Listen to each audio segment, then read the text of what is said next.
Hello, this is Elise with Fosia Knits, and today I'm going to show you the twisted knitting stitch. So let's get started. So you will want to knit over to where you want to perform the stitch. And then it will look a little different on your first row than the other rows, but you'll want to knit into the row below your working row, and you'll want to knit in between the two next stitches. So you'll be able to see there's this little bar that will help you know that you're in the next row below, and you'll knit into that with your right hand needle, yarn over and pull up as if you're knitting a stitch, pull a loop up and leave it on your right-handed needle. And then you will just want to slip the next stitch purlwise. So I'll show you again. Going in between the next two stitches in the row beneath, so you can see there's a bar I'm knitting underneath.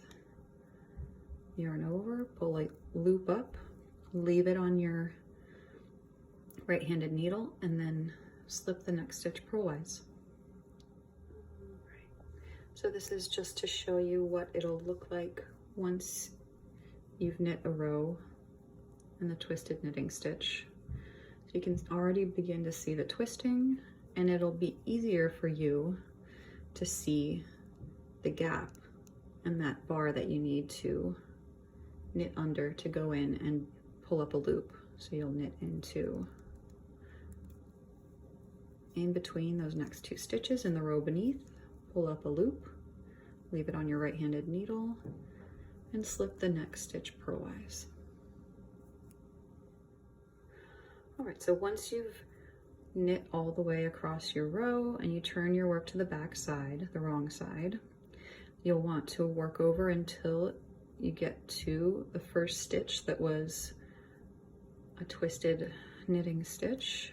And on the back side, you're just going to purl that slipped stitch and the loop that you pulled up together.